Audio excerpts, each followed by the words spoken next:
Everyone, welcome to civil star IAS. और आज के लेक्चर में हम डिस्कस करेंगे पॉलिटी को। एंड एज यू नो हमारा mains crash course is on the way. And basically यहाँ पर आपको जो पहला लेक्चर देखने को मिलेगा it is a demo lecture, जिससे कि आपको पता चल जाए कि किस तरह से हम मटेरियल को प्रोवाइड कर रहे हैं एंड किस तरह से हमारी क्लासेस रहेंगी, आपको एक ब्रीफ आइडिया हो जाए। सो आज का जो पॉलिटी का सेशन है ये आपको टेलीग्राम चैनल पे हमारी पीडीएफ फ्री ऑफ कॉस्ट देखने को मिलेगी। सो आप वहां से इसको डाउनलोड कर सकते हैं एंड बेसिकली आपको यहाँ से जजमेंट हो जाएगी किस तरह से हम मेंस के प्रोग्राम को लॉन्च कर रहे हैं, किस तरह से हम प्रोसीड करेंगे, राइट। सो आज का जो सेशन है वो पॉलिटी से डेडिकेटेड रहेगा। एंड बेसिकली सबसे पहले विल बी स्टार्टिंग जितने भी आपके प्रीवियस ईयर क्वेश्चंस पूछे गए हैं पॉलिटी से आपके पीसीएस में, उसको हम डिस्कस करते हुए चलेंगे। एज यू नो आपके जो हमारा चैनल है वहां पर आपको जो प्रीवियस ईयर क्वेश्चंस हैं and that too subject wise सारे की वीडियोस अवेलेबल है, राइट। सो जैसे अगर हम 2020 की बात करते हैं तो more number of constitutional amendments in India were carried out not because of political necessity but of constitutional need. ऐसी वाली जो क्वेश्चन है हम इसको प्रैक्टिस भी कर चुके हैं। अगर आपने हमारे प्रीवियस ईयर क्वेश्चंस की वीडियोस देखी होंगी तो वहां पर ये की डिटेल्स आपको दे रखी है, राइट। सो ये आपको क्वेश्चंस देखने को मिलते हैं एंड बेसिकली इसके बाद आपको देखने को मिलता है we will be starting with the topic which is parliament. Now इससे पहले क्या इंपॉर्टेंट है, देखो आपको ब्रीफली एक्सप्लेन करना इंपॉर्टेंट है कि इस सेशन में हम करने क्या वाले हैं। सो बेसिकली हमारा जो सेशन रहेगा वो पार्लियामेंट से डेडिकेटेड रहेगा। अब इसमें हम करेंगे क्या, आपको एक ब्रीफ आइडिया यहाँ पर हम दे देते हैं। देखिए अगर हम बात करते हैं पार्लियामेंट की तो will be starting with parliament. Parliament है क्या, व्हाट इज पार्लियामेंट। दूसरा आपको देखने को मिलेगा यहाँ पर टॉपिक उसका स्ट्रक्चर और उसके कॉन्स्टिट्यूशनल बेसिस कैसे हैं। जैसे जब हम लोकसभा राज्यसभा की बात करते हैं तो उससे कौन से डेडिकेटेड आर्टिकल नंबर्स क्रूशियल हो जाते हैं आपको मेंस में लिखने के लिए। सो इसके कॉन्स्टिट्यूशनल स्ट्रक्चर बेसिस क्या रहेंगे उसको हम डिटेल में डिस्कस करेंगे। तीसरा हमारा पोर्शन रहेगा इसके सेलिएंट फीचर्स। ना जब हम पार्लियामेंट्री सिस्टम ऑफ गवर्नमेंट की बात करते हैं तो वहां पर उसके की फीचर्स क्या हैं। जैसे जब भी हम काउंसिल ऑफ मिनिस्टर्स पढ़ते हैं तो वहां पर हम कलेक्टिव रिस्पॉन्सिबिलिटी की बात करते हैं। अब कलेक्टिव रिस्पॉन्सिबिलिटी क्या बन जाता है, एक की फीचर, एक salient feature parliamentary democracy in India का। सो इसके क्या क्या की फीचर्स हैं, सेलिएंट फीचर्स हैं, उसको हम डिस्कस करने की कोशिश करेंगे। एंड लास्टली इस टॉपिक में से आपको देखने को मिलेगा कि इंडिया ने पार्लियामेंट्री सिस्टम को ही चूज क्यों किया। देखो हमारे पास चॉइस थी, हम पार्लियामेंट्री सिस्टम या प्रेसिडेंशियल सिस्टम को अडॉप्ट कर सकते थे, लेकिन इंडिया ने पार्लियामेंट्री सिस्टम को ही क्यों अडॉप्ट किया, इसको हम पढ़ने की कोशिश करेंगे, राइट। सो पहला जो हमारा पोर्शन होगा टॉपिक 1 जो होगा वो पार्लियामेंट से रिलेटेड रहेगा। पार्लियामेंट में सबसे पहले देखेंगे व्हाट इज पार्लियामेंट, फिर कॉन्स्टिट्यूशनल बेसिस देखेंगे, फिर हम देखेंगे उसके salient features and the last topic would be why India chose a parliamentary system. So this is topic number 1। Now topic number 2 की अगर बात करते हैं जो कि फेवरेट टॉपिक है यूपीएससी का भी, parliamentary sovereignty versus constitutional supremacy. देखिए जब हम यूके की बात करते हैं तो वहां पर आपको पार्लियामेंट्री सोवरेनिटी देखने को मिलती है, लेकिन जब हम इंडिया की बात करते हैं यहाँ पर सुप्रीम कौन है, कॉन्स्टिट्यूशन सुप्रीम है, that is known as constitutional supremacy. So again what we will be understanding कि पार्लियामेंट्री सोवरेनिटी क्या होती है, ऐसे ही कॉन्स्टिट्यूशनल सुप्रीमेसी क्या होती है, we will read that what it is and basically advantages और डिसएडवांटेजेस। क्या एडवांटेजेस हैं, जैसे यूके में आपको पार्लियामेंट्री सुपरेनिटी देखने को मिलती है, उसकी क्या एडवांटेजेस हैं, what are the disadvantages. Same applies अगर हम इंडिया की बात करते हैं तो यहाँ पर आपको कॉन्स्टिट्यूशनल सुप्रीमेसी देखने को मिलती है। अगेन उसकी क्या एडवांटेजेस हैं, क्या डिसएडवांटेजेस हैं, क्योंकि यहीं से आपका मेंस का क्वेश्चन बनेगा, ठीक है। तो ये हमारा टॉपिक नंबर 2 रहेगा which is parliamentary sovereignty versus constitutional supremacy. Next अगर हम बात करते हैं इंडिया वर्सेस यूके मॉडल आपको देखने को मिलेगा। अब क्या बेहतर है, क्या एडवांटेजेस हैं, क्या डिसएडवांटेजेस हैं, तो we will be reading that. So merits, demerits and दोनों में आपको क्या की डिफरेंसेस देखने को मिलते हैं, इसको हम डिटेल में डिस्कस करेंगे, ठीक है। So India versus UK model, this would be our topic 3। देखो जब हम पीडीएफ से रीड करेंगे ना तो ऑब्वियसली बात है आपको कंफ्यूजन हो सकती है, that is why I am segregating it for you कि इस पर्टिकुलर पीडीएफ में हम पढ़ने क्या जा रहे हैं, ठीक है। तो टॉपिक 1, टॉपिक 2, टॉपिक 3। सो टॉपिक 3 हमारा क्या रहेगा, that is India versus UK model. Next topic 4 की बात करते हैं। Again a very very favourite question. देखो जब आपको पता होगा कि यहां पर मुझे एम्फेसिस देना है, क्योंकि मेंस इज ऑल अबाउट छंटिंग, क्या छंट करना है, क्या इंपॉर्टेंट है और क्या इररेलेवेंट है, क्योंकि हर चीज आप पढ़ के नहीं जा सकते, हर चीज आप रिटेन नहीं कर सकते हैं, बट आपको क्या रिटेन करना है, that is the most important one, right. So judicial review बहुत ही फेवरेट टॉपिक है, आपके पीसीएस का भी फेवरेट है, और यूपीएससी में भी प्रीवियस ईयर क्वेश्चंस अगर देखेंगे तो जुडिशियल रिव्यू से काफी बार क्वेश्चंस पूछे गए, राइट। तो ये हमारा टॉपिक 4 रहेगा, which is judicial review in India.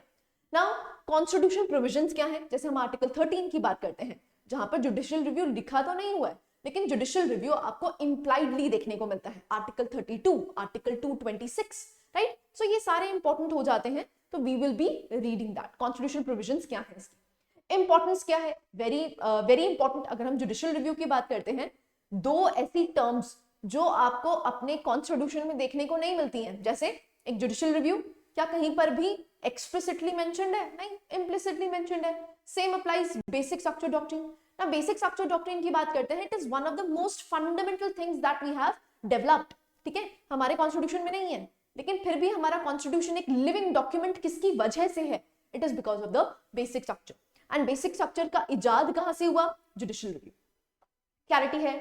तो केस लॉज देखेंगे, जैसे गोलकनाथ केस देखेंगे यहाँ पर हम, ऐसे ही केशवचंद्र भारती केस देखेंगे, जहां पर आपको ये पर्टिकुलर जुडिशियल रिव्यू प्रोपाउंड होता हुआ दिखेगा। एंड इसकी सिग्निफिकेंस क्या है, आज अगर हम जुडिशियल रिव्यू की बात कर रहे हैं, इसकी सिग्निफिकेंस क्या है। अब देखो, जब सिग्निफिकेंस की बात आएगी, it should be backed with examples.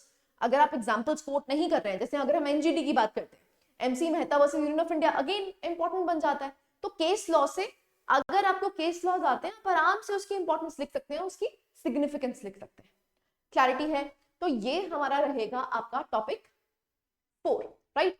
Next topic 5 की अगर हम बात करते हैं, तो टॉपिक 5 में हम स्ट्रक्चर ऑफ इंडियन पार्लियामेंट देखेंगे। जैसे अगर हम पार्लियामेंट की बात करते हैं, तो 3 चीजें आपको देखने को मिलती हैं। सबसे पहले प्रेसिडेंट हो जाते हैं, he is the part of the parliament, not the member of the parliament, right. ये आप प्रीलिम्स में पढ़ के आए होंगे। सो प्रेसिडेंट की क्या इंपॉर्टेंस है, लोकसभा राज्यसभा की क्या स्ट्रक्चरिंग रहती है, उसको देखने की कोशिश करेंगे। इसी का जो सब पार्ट है, वहां पर आपको इलेक्शन सिस्टम देखने को मिलेगा फॉर लोकसभा। ना हम यहाँ पर फॉलो करते हैं FPTP, which is first past the post system. ना first past the post system हम क्यों फॉलो करते हैं, रादर देन प्रोपोर्शनल रिप्रेजेंटेशन। ये प्रोपोर्शनल रिप्रेजेंटेशन आपको कहां पर देखने को मिलती है, that is in Rajya Sabha.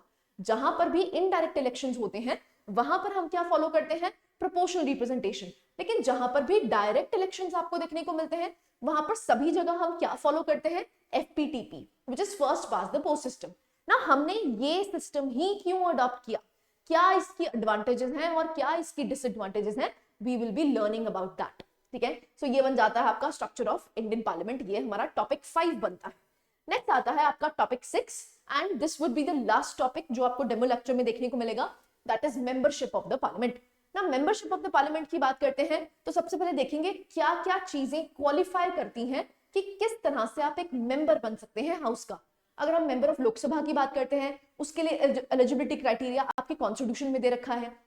Same applies अगर हम राज्यसभा की बात करते हैं, एग्जाम्पल सा ले लेते हैं, तो अगर हम लोकसभा की मेंबरशिप की बात करते हैं, सबसे पहला क्राइटेरिया क्या है, you must B an Indian citizen, आपके पास इंडियन सिटीजनशिप होनी चाहिए। दूसरा क्राइटेरिया क्या है, आपके पास एज बार है, आप मिनिमम 25 सालों के होने चाहिए। ऐसे ही सेम अप्लाइज अगर राज्यसभा की बात करो, तो वहां पर मिनिमम एज कितनी दे रखी है, 30 इयर्स, राइट। तो क्या क्या क्वालिफिकेशंस हैं जिससे कि आप मेंबरशिप ले सकते हैं किसकी, अपने पार्लियामेंट की। सेम डिस्क्वालिफिकेशंस बहुत इंपॉर्टेंट है। अगर हम डिस्क्वालिफिकेशंस की बात करते हैं, वहां पर आपको 2 एक्ट्स देखने को मिलते हैं। सबसे पहला है that is representation of people's act 1951, और दूसरा आपको देखने को मिलता है which is the anti defection law, जो कि 10th शेड्यूल में आपको देखने को मिलता है, और 52nd कॉन्स्टिट्यूशन अमेंडमेंट से इसको इंट्रोड्यूस किया गया था। तो एंटी डिफेक्शन लॉ क्या है, अब इसके तहत, क्योंकि ये बहुत इंपॉर्टेंट टॉपिक है, अगेन पीसीएस वाइज भी आप देख लीजिए, वहां पर भी क्वेश्चंस पूछे गए हैं, एंड यूपीएससी अगर हम बात करते हैं, तो वहां पर भी इससे रिलेटेड काफी क्वेश्चंस आपको देखने को मिले हैं।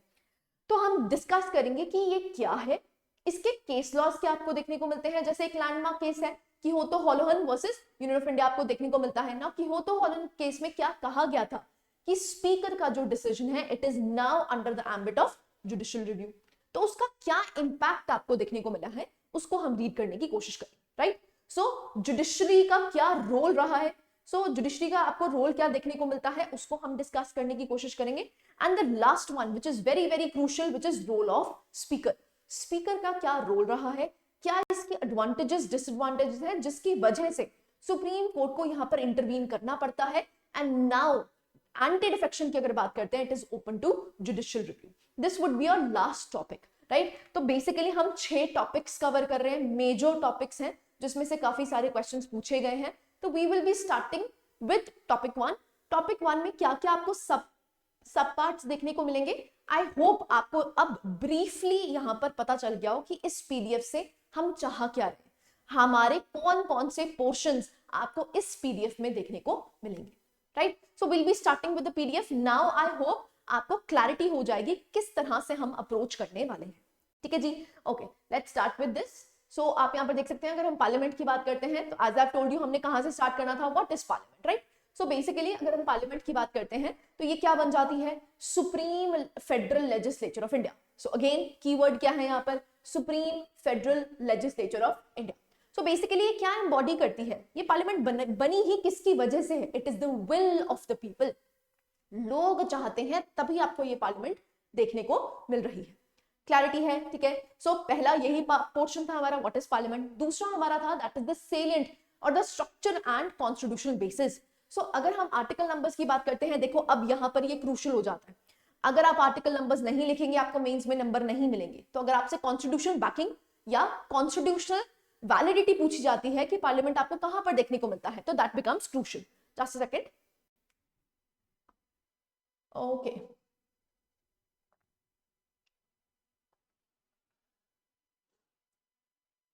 Alright, okay. सो अगर हम यहाँ पर बात करते हैं कॉन्स्टिट्यूशनल बेसिस की, तो कॉन्स्टिट्यूशनल बेसिस में आपको देखने को मिलता है that the composition. Now composition की अगर हम बात करते हैं तो आर्टिकल कौन सा आपको देखने को मिलता है, which is 79। Article 79 to 122 it deals with the parliament compositions.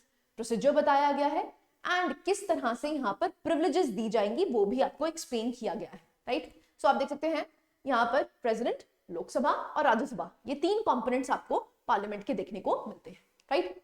Next अगर हम बात करते हैं, ये आपको स्ट्रक्चर एंड कॉन्स्टिट्यूशनल बेसिस देखने को मिलता है। नाउ दिस बिकम्स क्रूशियल, ये आप अपने मेंस में भी एक्सेसिवली यूटिलाइज कर सकते हैं, which is the flow charts, ठीक है।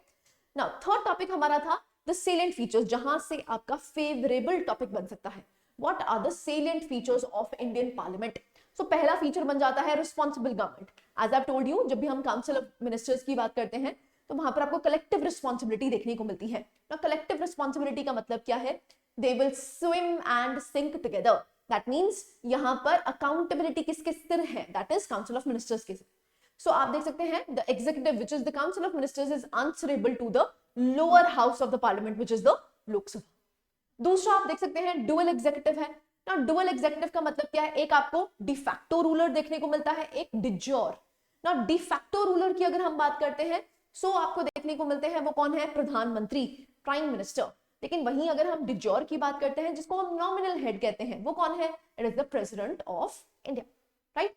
नेक्स्ट कलेक्टिव रिस्पॉन्सिबिलिटी है, यहाँ पर केस लॉ भी आप लिख सकते हैं which is the SR Bommai versus Union of India case. Political neutrality of the speaker. ना पॉलिटिकल न्यूट्रलिटी की अगर हम बात करते हैं तो स्पीकर शुड प्रिसाइड इम्पार्शियली, जो कि आपकी हो तो हॉलो ऑन केस यहाँ पर आप इजीली एक्सप्लेन कर सकते हैं। कैबिनेट डोमिनेंस रहेगी। ना रियल पावर किसके हाथों में है, कैबिनेट के हाथों में।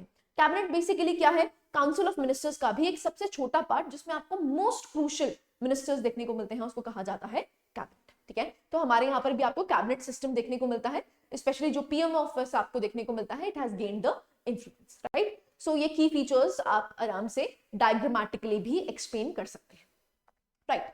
नेक्स्ट अगर हम बात करते हैं why India chose the parliamentary system. Now ऐसा ही हमने ये पढ़ा भी था कि हम बेसिकली इसको डिस्कस करेंगे, जो कि आपके मेंस के लिए इंपॉर्टेंट हो जाता है। हमने पार्लियामेंट्री सिस्टम को ही अडॉप्ट क्यों किया, देखो सबसे पहले तो क्या था, हम किसके अधीन थे, हम ब्रिटिशर्स के अधीन थे। हम यूज टू थे, किसके यूज टू थे, पार्लियामेंट्री सिस्टम के यूज टू थे। इसीलिए हमें लगा कि हमें पार्लियामेंट्री सिस्टम को ही फॉलो करना चाहिए। तो ऑल टुगेदर नया सिस्टम इंट्रोड्यूस करने के लिए कोई लॉजिक नहीं था, क्योंकि हमारे जितने भी लीडर्स थे वो किस में ढले हुए थे, वो पार्लियामेंट्री सिस्टम में ही ढले हुए थे। सो आप देख सकते हैं सबसे पहला क्या है, it is managing the diversity. अब एक तरह से इंडिया के प्लूरलिज्म को अकोमोडेट करने के लिए what was crucial, what was advantages, it was the parliamentary system. इसीलिए हमने इसको इनकलकेट किया। ऐसे ही बाय कैमरल रिप्रेजेंटेशन, जैसे लोकसभा और राज्यसभा आपको देखने को मिलती है। अगर हम राज्यसभा की बात करते हैं तो राज्यसभा को काउंसिल ऑफ स्टेट्स कहा जाता है। तो स्टेट्स की रिप्रेजेंटेशन आपको कहां पर देखने को मिल रही है? That is in the Rajya Sabha and which is the upper house of the parliament, right? तो उनकी भी बात रखी जाए, इसीलिए हमने पार्लियामेंट्री सिस्टम को अडॉप्ट किया। Next, ensuring accountability. Now, as I've told you, जो Council of Ministers हैं, they are accountable to the lower house of the Parliament, which is the Lok Sabha, right? So यहाँ पर आपको देखने को मिलता है, ये किसमें पॉसिबल है बच्चे? ये आपको पार्लियामेंट्री सिस्टम में ही पॉसिबल होता हुआ दिखता है। प्रेसिडेंशियल सिस्टम में तो कोई अकाउंटेबिलिटी ही नहीं है। दैट इज वाई यहाँ पर हमने किसको अडॉप्ट किया? पार्लियामेंट्री सिस्टम को अडॉप्ट किया। नेक्स्ट आता है promoting continuity and stability. So continuity and stability क्यों? एज आई टोल्ड यू, क्योंकि हम किस ढांचे में बैठे हुए थे, that was the parliamentary system only. So basically हम उसी को कंटिन्यू करना चाहते थे। तो आप देख सकते हैं promoting continuity and stability. And historical familiarity भी थी, जैसे कि मैं आप बता चुकी हूं कि हमें एक्सपीरियंस था किसका? ब्रिटिश मॉडल का। ऐसे ईज ऑफ अडेप्टेशन, क्योंकि we were very well aware of the advantages of what? Parliamentary system. तो इसलिए हमने इसी को कंटिन्यू करने की बात करी। Now what are the criticisms and challenges related to it? सबसे पहला आपको देखने को मिलता है यहाँ पर किसकी डोमिनेंस हो जाती है बच्चे? एग्जीक्यूटिव की डोमिनेंस। ना एज आई टोल्ड यू, जो काउंसिल ऑफ मिनिस्टर्स हैं वो एक्चुअली में कहां से आते हैं? लेजिस्लेचर से ही आते हैं। तो आप यहाँ पर देख सकते हैं कि लेजिस्लेचर और executive they work in consonance, right? So ये आपको सबसे बड़ा चैलेंज देखने को मिलता है, क्योंकि डोमिनेंस किसकी बन जाती है? एग्जीक्यूटिव डोमिनेंस आपको देखने को मिलती है। पॉलिटिकल इंस्टेबिलिटी है। अब फ्रीक्वेंट जो कोalition गवर्नमेंट्स बनती हैं, they have sometimes led to the policy paralysis. So इसकी वजह से आपको इश्यूज देखने को मिलते हैं, एंड ये इश्यूज कहां पर है? पार्लियामेंट्री सिस्टम में ही है। इसीलिए ये आपको चैलेंजेस देखने को मिलते हैं। इरोजन ऑफ अकाउंटेबिलिटी, अब party discipline, anti defection laws, क्योंकि एंटी डिफेक्शन लॉ में क्या कहा गया है? अगर आपको एंटी डिफेक्शन लॉ पता हो, आपने प्रीलिम्स में जरूर पढ़ा होगा, अगर आप पार्टी विप से अलग जाते हैं तो भी आप पे एंटी डिफेक्शन लगाया जा सकता है। तो एक तरह से पार्टी विप जो है, पार्टी अलायंस जो है, वो बहुत ज्यादा स्ट्रॉन्ग हो जाता है, जिसकी वजह से इंडिविजुअल लिबर्टी हर्ट हो जाती है, डैमेज हो जाती है, राइट? नेक्स्ट, ओवर सेंट्रलाइजेशन है, जैसे increasing power concentration in the PMO.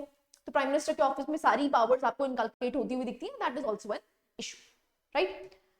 Next आता है हमारा जो टॉपिक 2 है। देखो यहां से आपका स्टार्ट होता है, टॉपिक 1 आपका कंप्लीट होता है, टॉपिक 2 यहां से स्टार्ट होता है, that is the difference between India versus UK Westminster model. ठीक है, तो हमारे पार्लियामेंट्री सिस्टम में क्या डिफरेंसेस एग्जिस्ट करते हैं एज कंपेयर टू यूके? क्योंकि हमने यहाँ पर अडेप्टेशन किससे की है? हमने यूके से ही अडेप्टेशन की है, लेकिन क्या हमने उनको बिल्कुल एग्जैक्टली कॉपी कर लिया? नहीं, यहाँ पर डिफरेंसेस आपको देखने को मिलते हैं, राइट? ना मेरिट्स एंड डीमेरिट्स की अगर बात करते हैं तो what are the merits? Accountability and responsiveness. ना एग्जीक्यूटिव जो है they are responsible to the legislature, right? So यहाँ पर आपको देखने को मिलता है दे मस्ट रिटेन मेजॉरिटी। दूसरा है फ्लेक्सिबिलिटी एंड कॉन्टिन्यूटी। ना government can change without full election when majority shifts, तो एक ग्रिडलॉक नहीं बनता है, ठीक है? Representation of diversity, diverse groups यहाँ पर रिप्रेजेंट होते हैं। कॉन्स्टिट्यूशनल जुडिशियल सेफगार्ड्स है, जैसे courts can check overreach, written constitution can contain executive power, क्योंकि रिटन कॉन्स्टिट्यूशन है इसीलिए कंटेनमेंट आसान है। On the other hand UK में क्या आपको रिटन कॉन्स्टिट्यूशन देखने को मिलता है? नहीं, तभी सबसे बड़ा डिसएडवांटेज आपको देखने को मिलता है, which leads to what? which is executive overreach। Clarity है, ठीक है जी। नेक्स्ट अगर हम डीमेरिट्स की बात करते हैं तो यहाँ पर वही एग्जीक्यूटिव डोमिनेंस रहती है। दूसरा इंस्टेबिलिटी, कोalitions के दौरान जो सरकारें हैं वो गिर जाती हैं, तो ये एक डिसएडवांटेज आपको देखने को मिलता है। पॉलिसी इनकंसिस्टेंसी रहती है एंड शॉर्ट टर्म्स आपको देखने को मिलती है। रिड्यूस सेपरेशन ऑफ पावर, क्योंकि जो एग्जीक्यूटिव हैं वो कहां से चूज होकर आते हैं? लेजिस्लेचर से ही तो आते हैं, तो यहाँ पर जो ट्रू सेपरेशन ऑफ पावर है वो आपको देखने को नहीं मिलती है, ठीक है? तो दीज आर द डिफरेंसेस। ना की डिफरेंसेस की अगर बात करते हैं, यूके में क्या आपको रिटन कॉन्स्टिट्यूशन देखने को मिलता है? नहीं, रिटन कॉन्स्टिट्यूशन कहां पर है? इंडिया में है। दूसरा डिफरेंस आपको देखने को मिलता है judicial review limits on the parliament. यहां पर आपको पार्लियामेंट्री सोवरेनिटी देखने को मिलती है, बट यहां पर क्या देखने को मिलती है? कॉन्स्टिट्यूशनल सुप्रीमेसी, ठीक है? सो यहां पर आप देख सकते हैं स्ट्रॉन्ग जुडिशियल रिव्यू, जैसे केशवचंद्र भारती केस की बात करते हैं तो यहाँ पर जुडिशियल रिव्यू काफी ज्यादा स्ट्रॉन्ग है as compare to UK. Third difference की अगर हम बात करते हैं, federal unitary council of states. So आप देख सकते हैं एसेंशियली यूनिटरी विद डेवोल्यूशन, तो वहां पर यूनिटरी देखने को मिलता है, लेकिन यहाँ पर आपको फेडरल स्ट्रक्चर देखने को मिलता है। एक फेडरल सिस्टम है जहां पर राज्यसभा काउंसिल ऑफ स्टेट्स है, दैट मींस स्टेट्स की रिप्रेजेंटेशन आपको पार्लियामेंट में and that too upper house में देखने को मिलती है। That is the major difference. Anti defection की अगर बात करते हैं, जिसको पार्टी डिसिप्लिन भी कहा जाता है, तो यहाँ पर हमने 52nd अमेंडमेंट से इसको इंट्रोड्यूस किया है।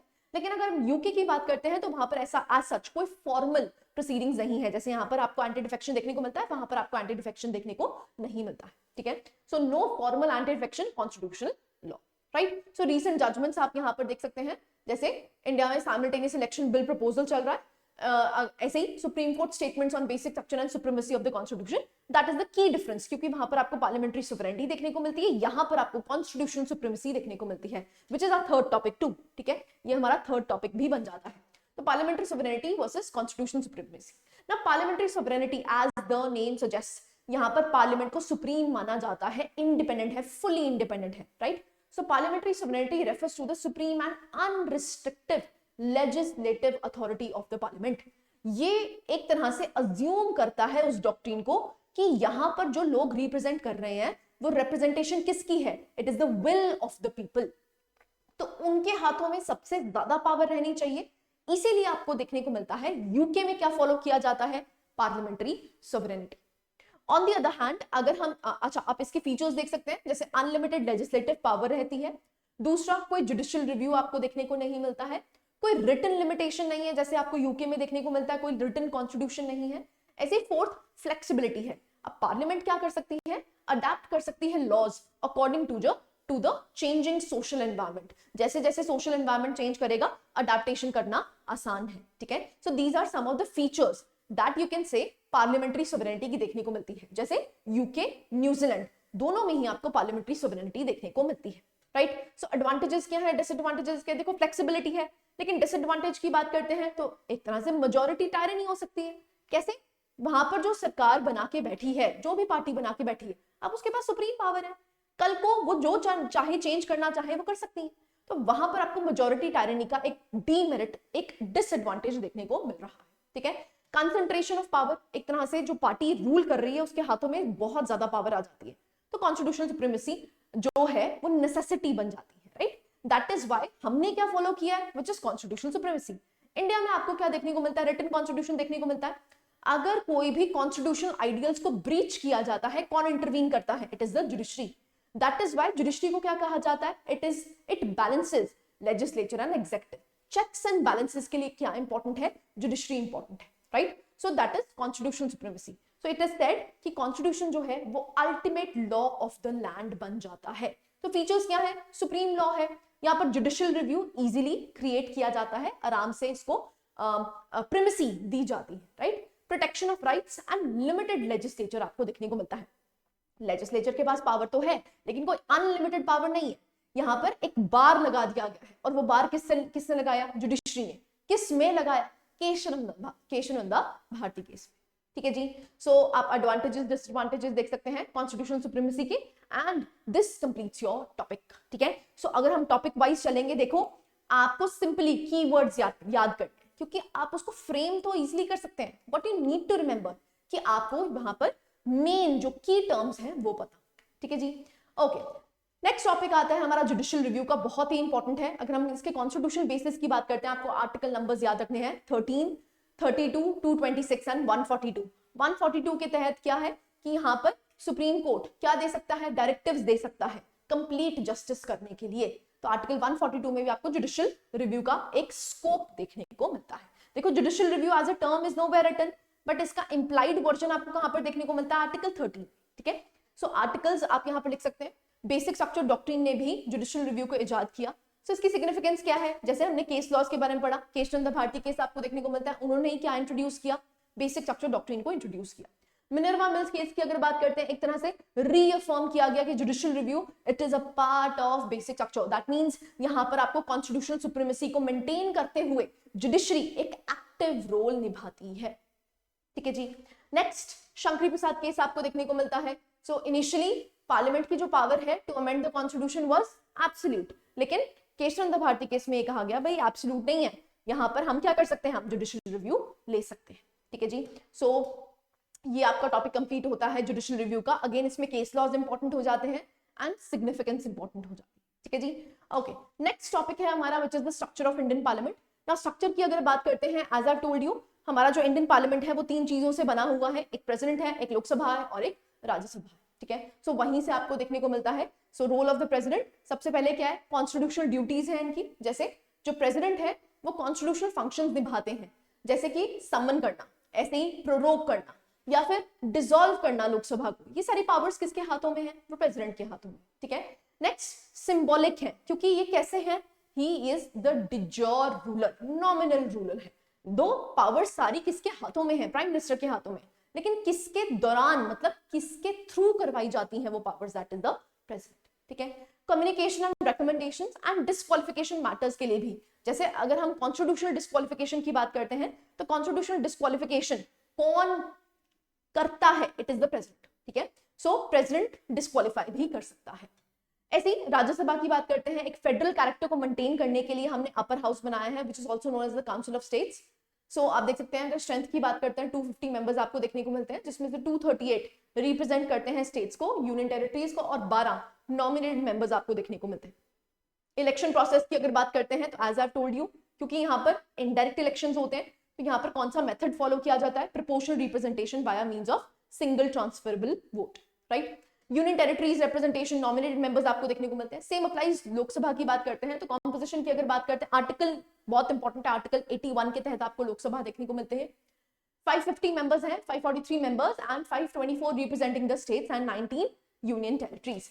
सो यहाँ पर कैसे इलेक्शंस होती हैं बच्चे, डायरेक्ट इलेक्शंस, और यहाँ पर हम मेथड ऑफ इलेक्शन कौन सा होता है, एफपीटीपी। तो हमारा नेक्स्ट टॉपिक यही है, which is FPTP, first past the post system. इसकी क्या एडवांटेजेस हैं और क्या डिसएडवांटेजेस हैं, ठीक है। सो आप देख सकते हैं, अगर हम इलेक्शन सिस्टम की बात करते हैं तो यहाँ पर आपको देखने को मिलता है, सबसे पहले टेरिटरीज, जितना भी टेरिटोरियल एरिया आपको देखने को मिलता है उसको कॉन्स्टिट्यूएंसीज में बांट दिया जाता है ना। कॉन्स्टिट्यूएंसीज में कौन बांटता है, it is the delimitation commission. Very very important, एक लॉ के तहत डीलिमिटेशन कमीशन बनाया जाता है। कब बनाया जाता है, आफ्टर एवरी सेंसस, ठीक है। सेंसस के बाद आपको डीलिमिटेशन कमीशन देखने को मिलता है, वो पूरी इंडिया की टेरिटरी को कॉन्स्टिट्यूएंसीज में बांट देता है, ठीक है। सो आप देख सकते हैं, यूनिफॉर्म रिप्रेजेंटेशन रखी जाती है एंड सेंसस के बाद डीलिमिटेशन बनाया जाता है, जो कि आपको आर्टिकल 82 के तहत देखने को मिलता है, right. But as you know it is frozen, ये आपने प्रीलिम्स में भी पढ़ा होगा। तो 84th अमेंडमेंट 2001 आप देख सकते हैं, it extended this freeze till 2026 तक फ्रोजन है। इसके बाद आपको देखने को मिलेगा सीट्स को रीएडजस्ट किया जाएगा एंड इट इज सेड, अभी जो आपको 550 सीट्स अप्रोक्सीमेटली लोकसभा में देखने को मिल रही है, it will rise up to 830 plus. तो वहां पर सीट्स इंक्रीज होती हुई दिखेंगी, क्योंकि अभी तक हमने क्या कर रखा था, सीट्स को फ्रीज कर रखा था 2026 तक, ठीक है जी। सो डीलिमिटेशन लास्ट आपको देखने को मिला 2001 में सेंसस किया गया था, but it did not change the total seats. But यहाँ पर आप देख सकते हैं, अब जो यहाँ पर सेंसस होगा उसके बाद आपको डीलिमिटेशन कमीशन बैठा हुआ देखेगा एंड इवेंचुअली यहाँ पर आपको सीट्स रीशफल होती हुई दिखेंगी, ठीक है जी।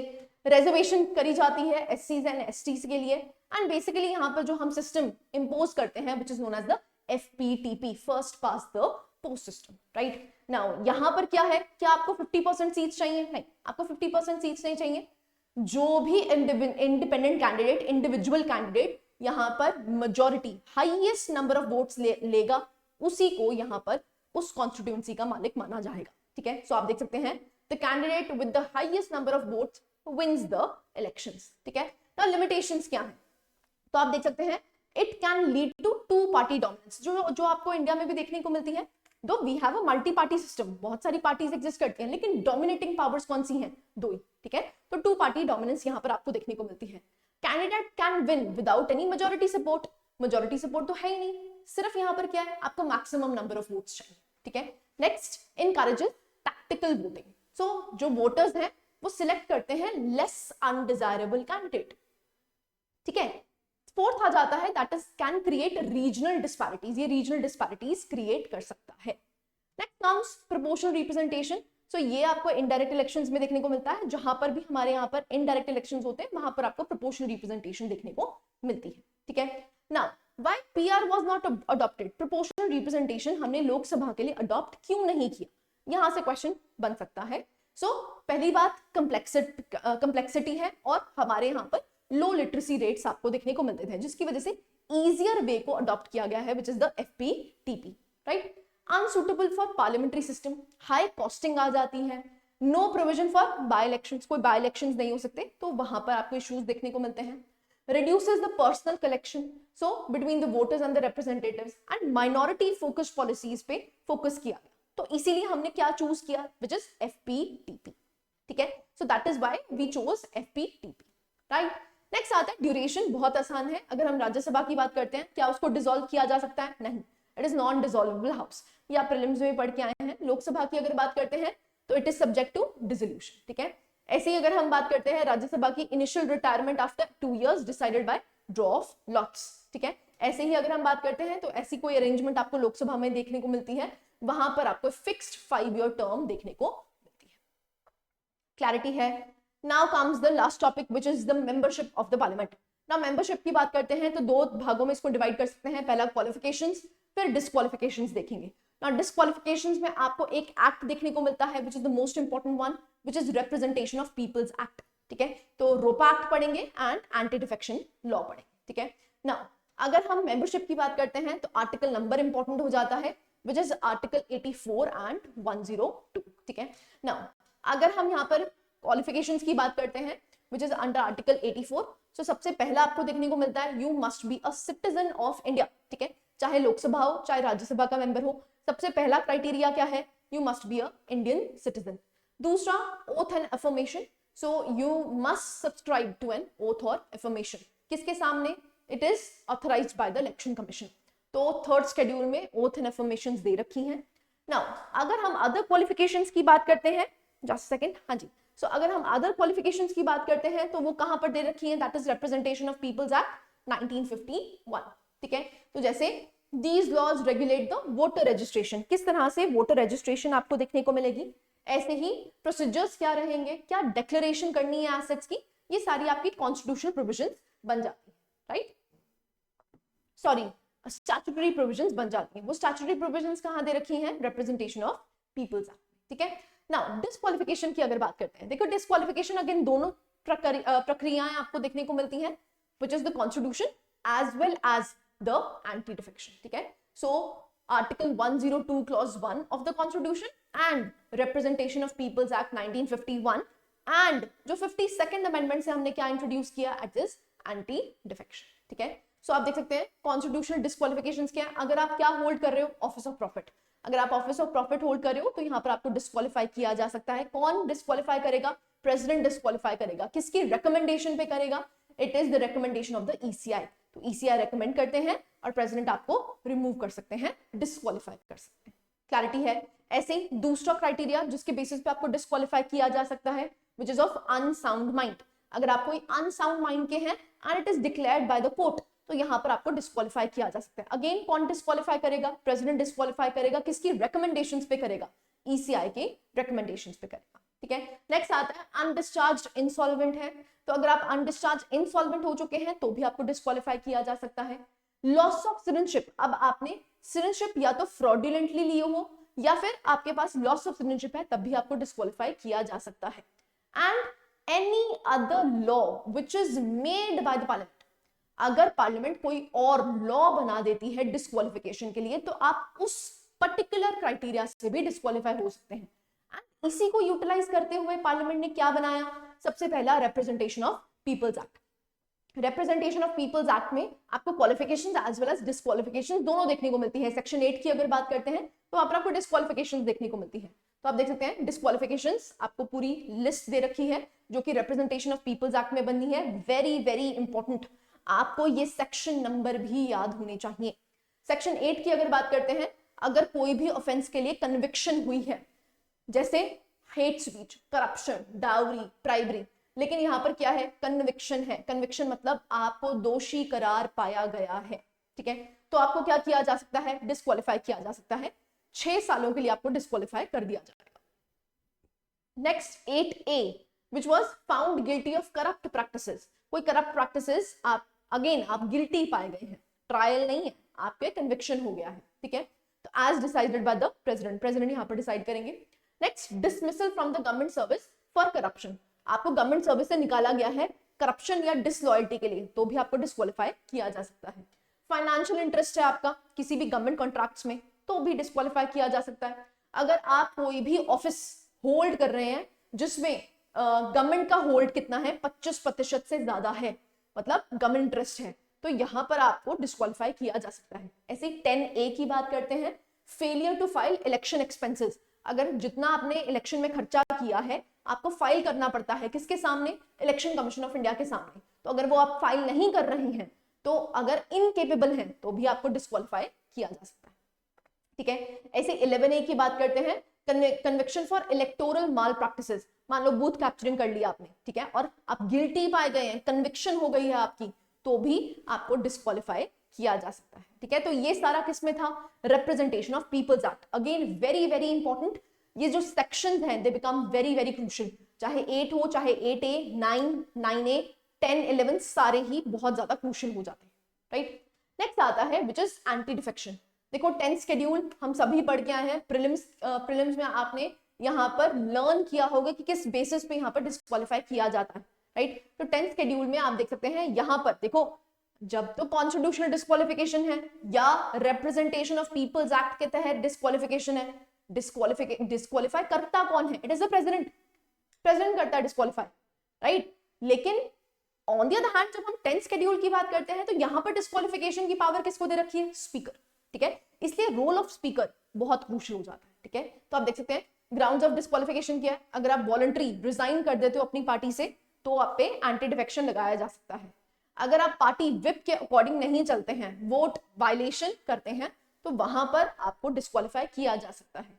अगर कोई इंडिपेंडेंट मेंबर ज्वाइन कर लेता है पार्टी आफ्टर बीइंग इलेक्टेड तो भी उसको डिस्क्वालीफाई किया जा सकता है। अगर कोई नॉमिनेटेड मेंबर क्या करता है, 6 महीने के बाद, देखो 6 महीने की उसको लिमिट दी जाती है कि भाई 6 मंथ्स तक आप डिसाइड कर लो आपको किस पार्टी को ज्वाइन करना है, लेकिन 6 महीने के बाद नहीं कर सकते। अगर आप 6 महीने के बाद करते हैं तो भी आपको डिस्क्वालीफाई किया जा सकता है, ठीक है ना। एक्सेप्शंस है, ये एक्सेप्शंस आपने जरूर प्रीलिम्स में भी पढ़ी होगी, जैसे कि स्पीकर जो है जब भी वो इलेक्ट होते हैं एज अ स्पीकर तो वो अपनी पार्टी को छोड़ सकते हैं और दोबारा रीजॉइन कर सकते हैं, तो उन पे कोई एंटी डिफेक्शन नहीं लगता है क्योंकि उनको एक पोजीशन, एक ओहदा दिया गया है। ओहदा किसका, स्पीकर का ओहदा दिया गया।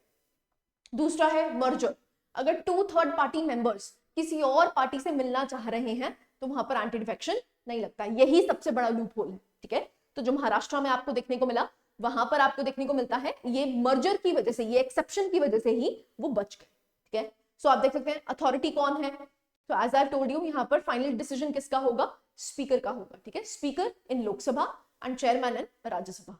But what is important, now it is open to judicial review. अब ये ओपन है किसके लिए, जुडिशियल रिव्यू के लिए, आफ्टर किहोतो हॉलोहन केस। याद रखना है किहोतो हॉलोहन केस के बाद कहा गया था कि जो स्पीकर का डिसीजन है now it is open to judicial review, right. Now key pronouncements आप यहाँ पर देख सकते हैं, जो कि किहोतो हॉलोहन केस आपको देखने को मिलता है, it upheld the validity of 10th schedule and जो डिसीजंस हैं स्पीकर के now it is open to judicial review. ऐसे ही 2-3 केसेस याद रख सकते हैं, more than sufficient. So recent अगर हम बात करते हैं तो आप यहाँ पर देख सकते हैं Padi Kaushik Reddy versus state of Telangana. So SC criticised speaker for delay and demanded timely disposal of defection cases. ना इशू क्या है, देखो स्पीकर को यहाँ पर पावर तो दे रखी है, लेकिन क्या 10th शेड्यूल में कोई भी टाइम फ्रेम है कि भाई इस दौरान ही आपको डिसीजन लेना है, 30 डेज, 1 मंथ, कोई टाइम ड्यूरेशन नहीं है। स्पीकर चाहे डिसीजन जब मर्जी ले, दैट इज द इशू।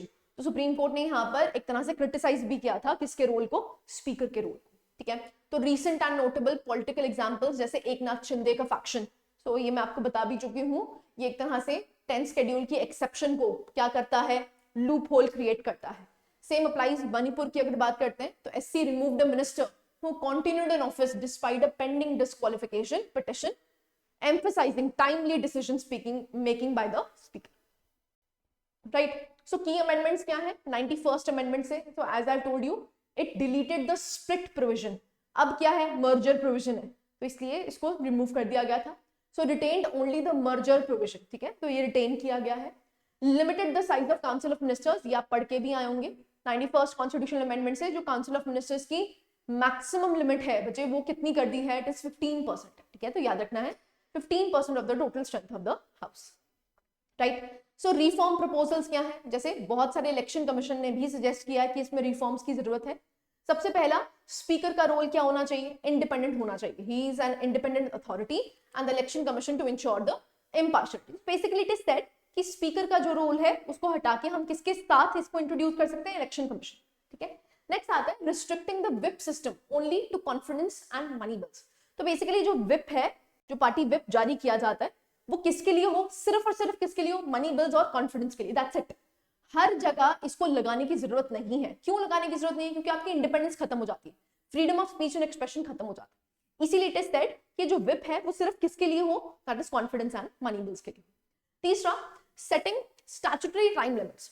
तो यहां पर एक्ट में ही ऐड कर देना चाहिए कि स्पीकर को डिसाइड कब तक करना है, तो टाइम लिमिट होनी चाहिए, 30 डेज, 60 डेज या 3 मंथ्स व्हाट। तो यहां पर क्या करना चाहिए, टाइम लिमिट्स लगा देनी चाहिए, ठीक है। नेक्स्ट आता है role of speaker in defection. So as I told you, सबसे बड़ा इशू क्या है, स्पीकर का ही इशू है। तो ये आप देख सकते हैं जो 52nd कॉन्स्टिट्यूशनल अमेंडमेंट लाया गया था, यहाँ पर अथॉरिटी किसको बनाया जाता है डिस्क्वालीफाई करने के लिए, इट इज द स्पीकर, ठीक है। सो जुडिशियल इंटरप्रिटेशन की अगर हम बात करते हैं कि होतो हॉलोहन केस में क्या कहा गया था, it was the first major case which upheld judicial review, ठीक है, कि स्पीकर के डिसीजन पे भी क्या लिया जा सकता है, जुडिशियल रिव्यू लिया जा सकता है, ठीक है। तो however judicial review is limited to cases of malified constitutional violation and non-compliance with natural justice, ठीक है। So the court emphasized that the speaker acts as a tribunal, not as a partisan political authority. So it is said कि speaker को कैसे behave करना चाहिए, एक tribunal की तरह बिहेव करना चाहिए rather than partisan political leadership. So आप किसी political party को affiliate ना करते हुए आप अपने आप को कैसे समझे, एक ट्रिब्यूनल की तरह समझे, ठीक है। नेक्स्ट ऐसे के मेघचंद्र केस आपको देखने को मिलता है 2020 का। सो सुप्रीम कोर्ट ने एक्सप्रेस किया था कंसर्न कि ये जो स्पीकर हैं ये बहुत देर तक अपने पास केस को रखते हैं, तो ऐसा नहीं होना चाहिए, ठीक है।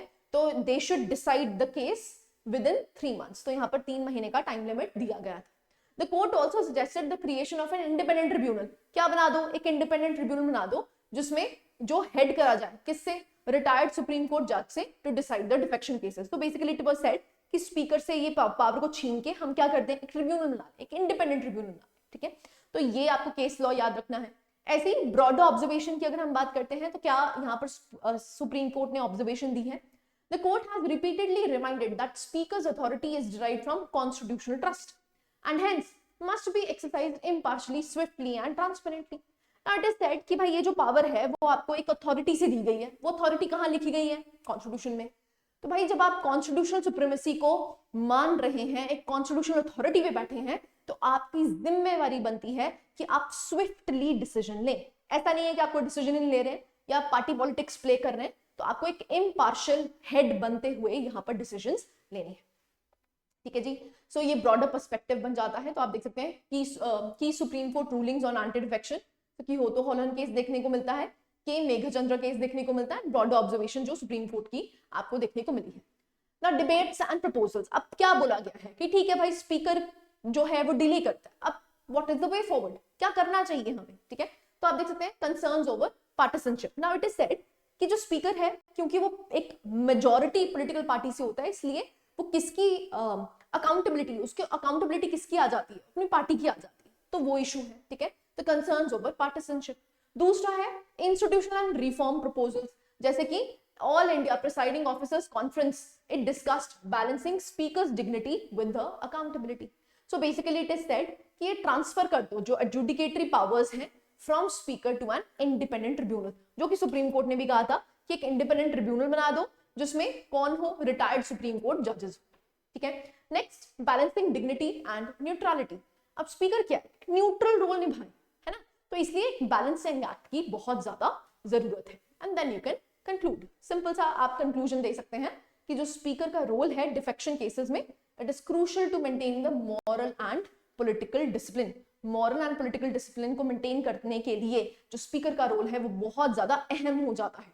तो जो रिफॉर्म्स की जरूरत है, इट इज एसेंशियल कि हम उन रिफॉर्म्स को करें एंड ये जो डिसीजन है वो स्विफ्टली एंड स्मूथली ले सके, ठीक है जी। So this was the last topic that we have covered, जहां पर आपको एंटी डिफेक्शन बहुत ही क्रूशियल है एंड इसमें जो रोल ऑफ स्पीकर है वो बहुत ज्यादा इंपॉर्टेंट बन जाता है, बार बार इससे सवाल पूछा गया है एंड इसको आप एनहांस कैसे कर सकते हैं with the case laws.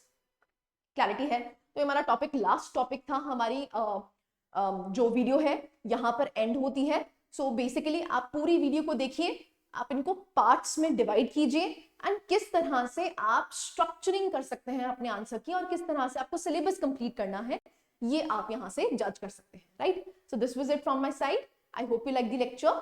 Thank you very much.